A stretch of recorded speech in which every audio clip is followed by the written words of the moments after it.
Hi everyone, on today's chat of Chasing After God's Heart, we are going to be reading Psalm 67 from the Ethiopian Bible. Verse 1 says, My God, be merciful to us, bless us, and cause his face to shine on us. Selah. Verse 2, that your way may be known on earth and your salvation among all nations. Let the peoples praise you, God. Let all the peoples praise you.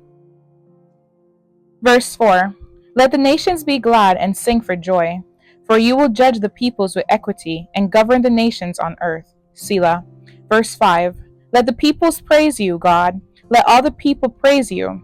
Verse 6, the earth has yielded its increase. God, even our own God, will bless us. Verse 7, God will bless us. All the ends of the earth shall fear him. So within this chapter, the verse I'm going to focus on is verse 1, which says, May God be merciful to us, bless us, and cause his face to shine on us. And if it's one thing I've learned since reading the Bible for myself is that God is very, very, very merciful.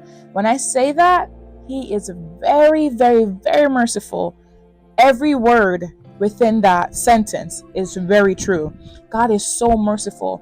When I was reading the book of Numbers, I read how much the children of Israel disobeyed God. Like they would speak ill against Moses and Aaron. And they also said there was a point when I don't remember what chapter it is, but it's right when God had told the children of Israel to go, the princes of Israel to go search out the land that he promised them, to go search out the promised land. And when they came back, should I say, they gave reports. And among them was Joshua. And Joshua and Caleb, they gave good reports, but the other men gave bad reports. And in their bad report, they were talking about the giants. And it made the congregation basically fearful. And there's a point in that chapter, I think the chapter after that one. Yes, so in chapter 14 is where they made a congregation stand in fear, where the congregation was now saying things that are against God. They were asking for a new leader. I believe what it says is, all the children of Israel, verse 2, all the children of Israel murmured against Moses and Aaron. The whole congregation said to them, we wish that we had died in the land of Egypt, or that we had died in the wilderness. And when I read that, I was like, wow, that's not the first time they've said that, because they said that same murmuring statement in Exodus. But what really caught my attention was when they said, in verse 4, they said to one another, let us choose a leader and return to Egypt. And I was like, wow, are you kidding me? So God brought you guys all the way out of Egypt where you guys were being treated as slaves.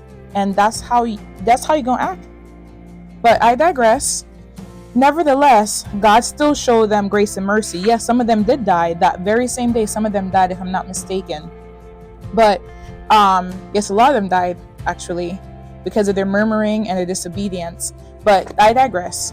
Nevertheless, God still showed them mercy because most of those children of Israel that were above the age of 20 did not go into the land because they were murmuring and because they were so disobedient, and because they also didn't believe in God. They lacked faith. They really, really lacked faith. But nevertheless, because God was merciful, he was able to have their children go into the land. Because God is so faithful and merciful, he sent Jesus to reconcile the world back to him. And for that, I am forever thankful.